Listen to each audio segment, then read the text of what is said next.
السلام علیکم حاضرین ناظرین سامعین، میں ڈاکٹر شہزاد شمیم آپ کی خدمت میں حاضر ہوں۔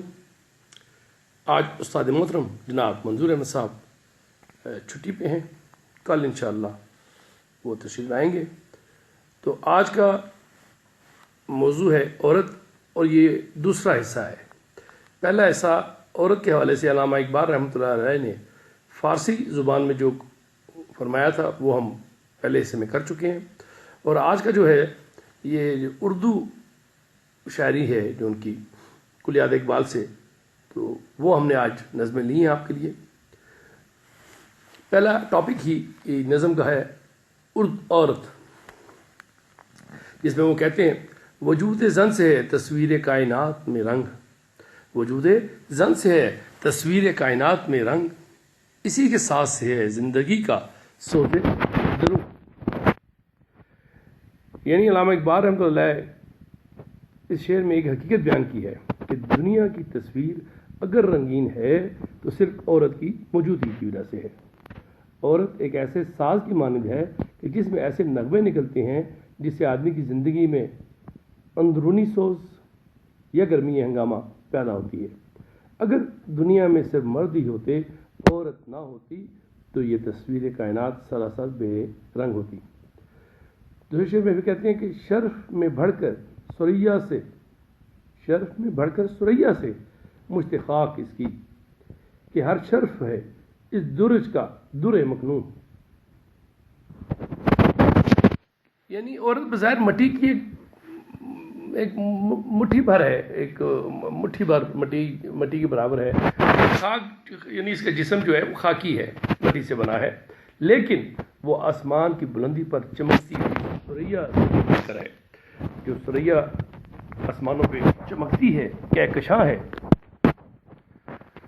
ستاروں کا ایک جھرمٹ ہے، اسے سریا کہتے ہیں۔ تو یہ اس سے بھی بڑھ کر ہے۔ دنیا میں جہاں کہیں بھی برتری یا عزت نظر آتی ہے وہ اسی ڈبیا کی پوشیدہ ہوتی ہے۔ مراد یہ ہے کہ عورت ہی سب کی سر بلندیوں اور عظمتوں کا سر چشمہ ہے۔ پھر اگلے شعر میں کہتے ہیں مکالمات افلاطون نہ لکھ سکی لیکن اسی کے شعلے سے ٹوٹا شرار افلاطون۔ اس سے پہلے جو شعر تھا علامہ اقبال رحمۃ اللہ نے فرمایا کہ دنیا میں جہاں کہیں بھی باعزت اور برتری والے لوگ ہوئے ہیں وہ عورت ہی کی بدن سے ہوئے ہیں، اور انہوں نے اس کی گود میں تربیت پائی۔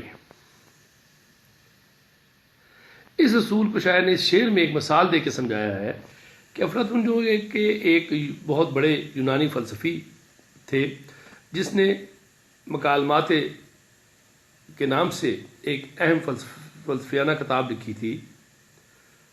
اگر عورت نہ ہوتی تو اس کے بطن سے افلاطون کی چنگاری پیدا نہ ہوتی، اور اگر عورت بحیثیت ماں اس کی صحیح تربیت نہ کرتی تو وہ مکالمات جیسی کتاب لکھنے کے قابل نہ ہو سکتا۔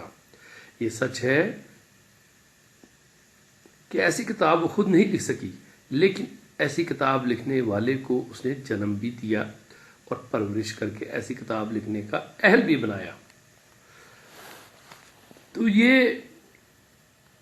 آج کے اس نظم کے حوالے سے اور کے ٹاپک پہ کچھ اشعار تھے۔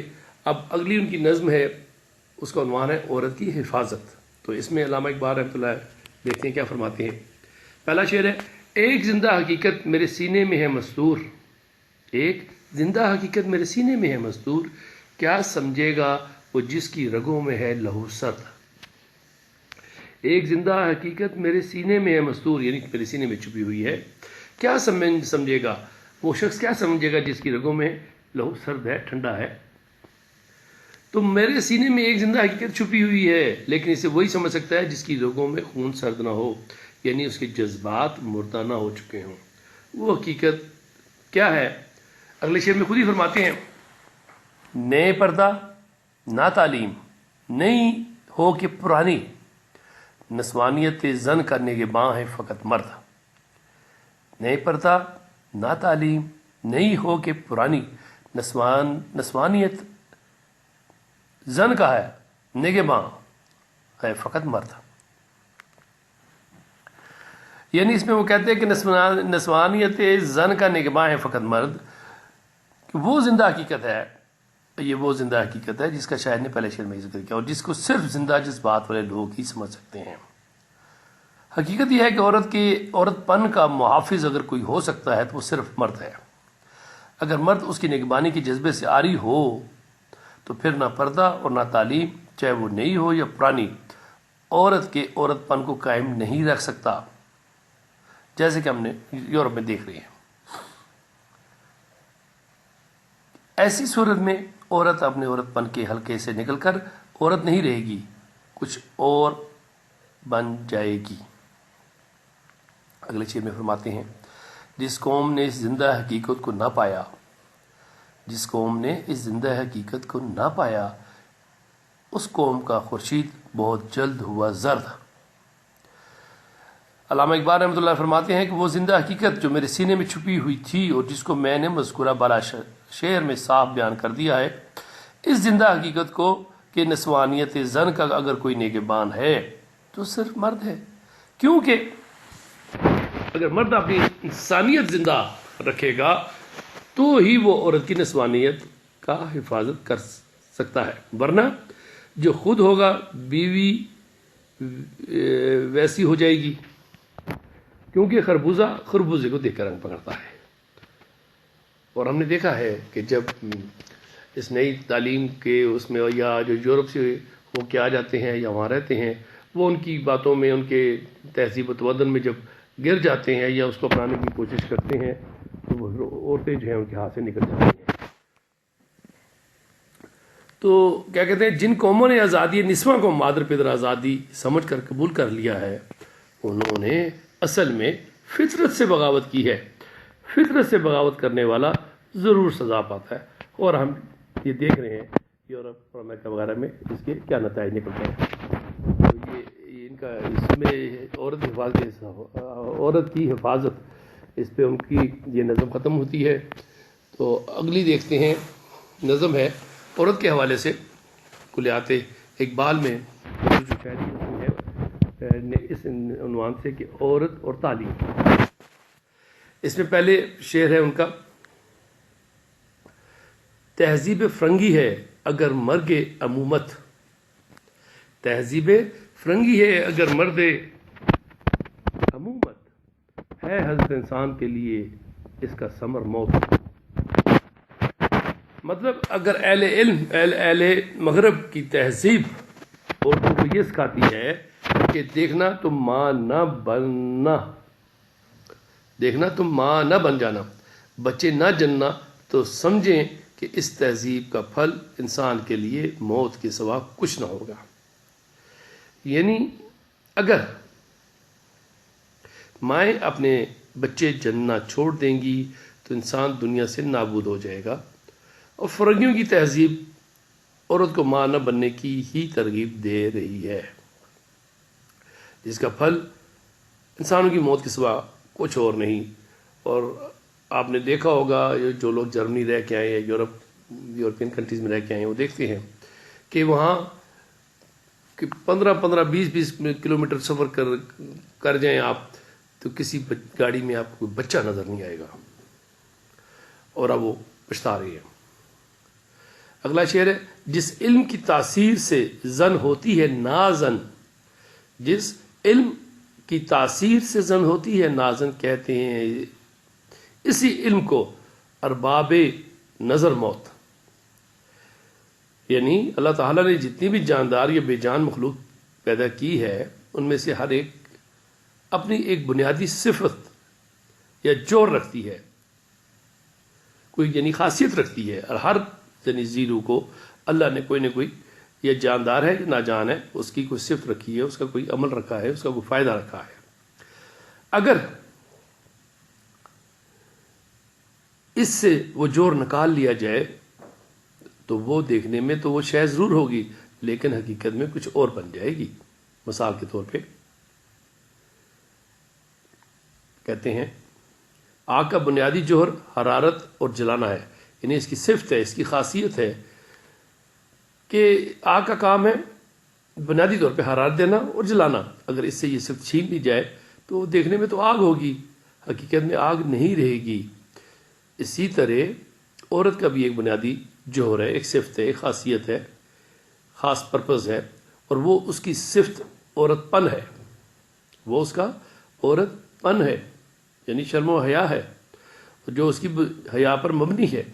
اگر عورت سے حیا کا جوہر نکال لیا جائے، چھین لیا جائے، اتار دیا جائے، غائب کر دیا جائے، یا عورت خود اس چیز سے مبرہ ہو جائے تو وہ دیکھنے میں تو عورت ضرور ہوگی، حقیقت میں عورت نہیں رہے گی۔ علامہ اقبال رحمۃ اللہ فرماتے ہیں کہ جدید علم وہ علم ہے جس کو پڑھ کر اور جس کا اثر قبول کر کے عورت پن کھو بیٹھی ہے، عورت یعنی عورت اپنا پن کھو بیٹھی ہے۔ اگلا شعر فرماتے ہیں، بیگانہ رہے دین سے اگر مدرسہ زن، بیگانہ رہے دین سے اگر مدرسہ زن، ہے عشق و محبت کے لیے علم و ہنر موت۔ بیگانہ رہے دین سے اگر مدرسہ زن، ہے عشق و محبت کے لیے علم و ہنر موت۔ یعنی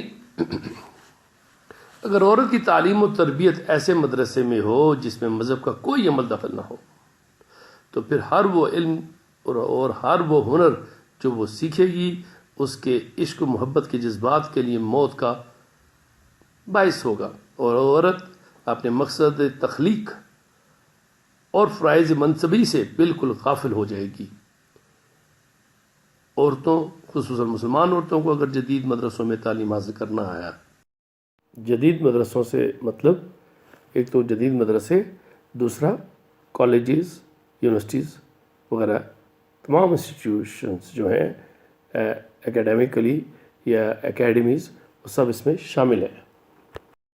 یہی ہے تو اس کے لیے ضروری ہے کہ پہلے اپنے دین کی بنیاد کو مضبوط کریں تاکہ مغربی علوم اس پر گمراہ اور غلط عمارت تعمیر کرنے پہ مجبور نہ کر سکے۔ علامہ اقبال رحمۃ اللہ علیہ عورت کے عنوان سے بال جبریل میں ایک جگہ فرماتے ہیں، جوہر مرد عیاں ہوتا ہے، جوہر مرد عیاں ہوتا ہے بے منت غیر، غیر کے ہاتھ میں ہے جوہر عورت کی نمود۔ یعنی مرد اور عورت میں خالق نے جو بنیادی صفتیں رکھی ہیں اور دونوں میں جو فرق ہے اس کے بتاتے ہوئے علامہ اقبال رحمۃ اللہ علیہ فرماتے ہیں کہ مرد کی بنیادی صفات عورت کی محتاجی اور مدد کے بغیر ہی ظاہر ہو جاتی ہے، کہ مرد کی بنیادی صفات عورت کی محتاجی اور مدد کے بغیر ہی ظاہر ہو جاتی ہے، لیکن اس کے برعکس عورت کی بنیادی صفات مرد کی مدد سے ظاہر ہوتی ہے۔ تو مرد کو اپنے جوہر ظاہر کرنے کے لیے عورت کی احتیاج نہیں چاہیے، لیکن عورت کو اپنے جوہر ظاہر کرنے کے لیے مرد کی یعنی محتاج ہے، احتیاج ہے۔ اور یہ فرق خالق نے دونوں مجسموں کی تخلیق میں روا رکھا ہے، جس سے فرن انکار نہیں۔ اگلے شعر میں فرماتے ہیں، راز ہے اس کے تپے غم کا یہی نقطہ شوق، راز ہے اس کے تپے غم کا یہی نقطہ شوق، آتشی لذت تخلیق سے ہے اس کا وجود، آتشی لذت تخلیق سے ہے اس کا وجود۔ یعنی عورت کے اندر غم کی جو حرارت ہے اس کا بھید، راز، شوق کا یہ باریک نقطہ ہے کہ اس میں اولاد پیدا کرنے کی خواہش آگ کی سی حرارت کی طرح موجود ہوتی ہے، اور اسی سے اس کی ہستی قائم ہے۔ خالق نے عورت کو بنایا ہی اس لیے ہے کہ وہ اولاد پیدا کرے، اور اس کا یہ شوق اس میں اولاد حاصل کرنے کی قدرتی حرارت کو زندہ رکھتا ہے۔ یہ شوق جو ہے صرف عورت ہی میں نہیں، ہر مادہ میں، چاہے وہ کسی بھی مطلب نوع سے ہو، کسی بھی تخلیق سے ہو، مخلوق سے ہو، مطلب ہم دیکھتے ہیں اشراف بھی اس میں شامل ہیں، جانور بھی آ جاتے ہیں، نباتات بھی آ جاتے ہیں۔ تو اس حوالے سے یہ ہر جو مادہ ہوتی ہے اس کے اندر اللہ نے یہ خاصیت رکھی ہے۔ پھر آگے فرماتے ہیں کھلتے جاتے ہیں اسی آگ سے اسرار حیات، کہ اسی صفت کی وجہ سے کھلتے جاتے ہیں اسی آگ سے اسرار حیات، گرم اسی آگ سے ہے مارکا ہے بود و نبود، یعنی اسرار حیات زندگی کے بھید، مارکا بود و نبود ہستی اور نیستی کا مارکا، یعنی یہ دنیا جہاں کوئی زندہ ہوتا ہے اور کوئی مرتا ہے۔ آخری شعر میں فرماتے ہیں میں بھی مظلوم میے نسواں سے ہوں غمناک بہت، میں بھی، علامہ اقبال رحمۃ اللہ فرماتے ہیں میں بھی مظلومی نسواں سے ہوں غمناک بہت، نہیں ممکن مگر اس عقدہ مشکل کی کشود، مطلب کہ یورپ کی جدید تعلیم حاصل کرنے والے اور اس کی تہذیب و تمدن کا اثر لینے والے مفکر اور خود جدید عورتیں ماں بننے کو پسند نہیں کرتی، یورپ کے حوالے سے بات کرتے ہیں، اور دلیلیں یہ دیتی ہیں کہ ہمیں کئی مہینے مشقت اٹھانی پڑتی ہے اور پھر بچے جننے سے ہمارے حسن میں کمی آ جاتی ہے۔ علامہ اقبال رحمۃ اللہ فرماتے ہیں کہ عورتوں کی اس مظلومی پر جس کا وہ اظہار کر رہی ہیں میں بھی غمناک ہو جاتا ہوں، لیکن کیا کیا جائے کہ خالق کائنات نے عورت کو پیدا ہی اسی لیے کیا ہے کہ وہ اولاد پیدا کرے، اور یہ ایک ایسی مشکل گرہ ہے جس کا جدید عقلی نظریہ سے کھولنا مشکل ہے۔ Thank you.